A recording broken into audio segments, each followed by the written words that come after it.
নমস্কার বন্ধুরা, Tina's Bengali kitchen চ্যানেলে সবাইকে স্বাগত। আজকে আমি আপনাদের সাথে শেয়ার করব পেঁপে প্লাস্টিক চাটনি। বাড়িতে থাকা উপকরণ দিয়ে খুব কম সময়ে সহজে তৈরি করে নেওয়া যায় এই দুর্দান্ত স্বাদের প্লাস্টিক চাটনি। তাহলে চলো রেসিপিটি শুরু করা যাক। প্লাস্টিক চাটনি তৈরির জন্য প্রথমেই আমি একটা পেঁপেকে এইভাবে কেটে নিয়েছি।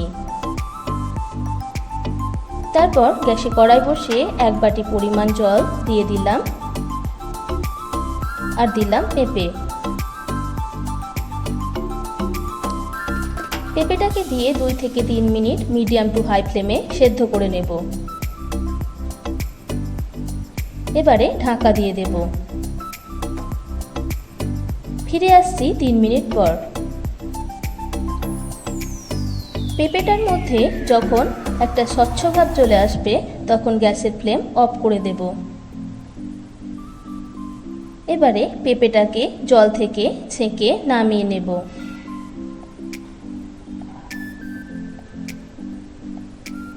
এবারে দেখো পেঁপেটাকে প্রেস করলে গলছে না আর ভাঙলে পরে ভেঙে যাচ্ছে।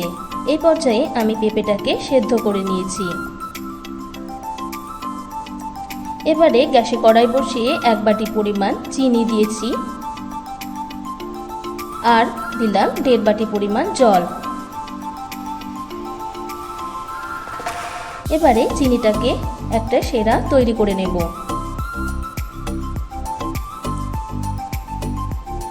সেরাটা ফুটে উঠেছে। চিনির মধ্যে অনেক ময়লা আছে বলে আমি 2 টেবিল স্পুন মতো দুধ দিয়ে দেব। দুধ দিলে চিনির মধ্যে ময়লাটা ভেসে উঠবে।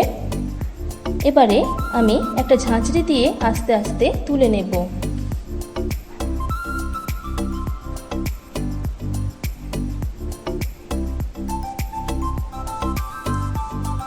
এবারে চিনির সেরাটা আর একটু ফুটে উঠলে দিয়ে দেব পেঁপের স্লাইসগুলো।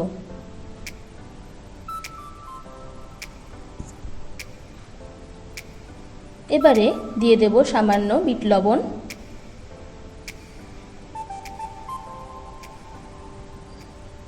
ও সামান্য রেগুলার লবণ। এরপর নেড়েচেড়ে আবারও একটু ফুটিয়ে নেব। পেঁপের ভেতর রসটা অ্যাবজর্ব হয়ে গেলে দিয়ে দেব কাজু কিশমিশ।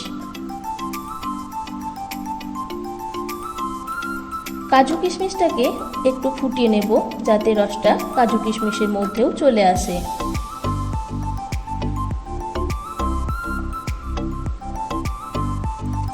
রসটা অনেকটা ঘন হয়ে এসেছে। এই পর্যায়ে আমি দিয়ে দিলাম সামান্য পরিমাণে এলাচ গুঁড়ো।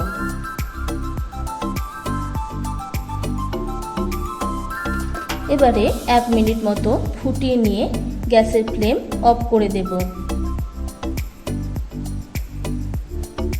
এবারে আমি 2 টুকরো পাতিলেবুর রস দিয়ে দেব।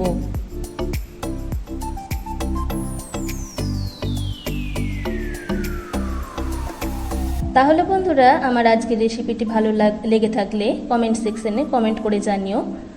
আর যারা নতুন বন্ধু আমার চ্যানেলটিকে দেখছো তারা অবশ্যই চ্যানেলটিকে সাবস্ক্রাইব করে আমার পাশে থেকো। আজকে এই পর্যন্তই। আমি আবারও হাজির হব অন্য একটি রেসিপি নিয়ে। নমস্কার।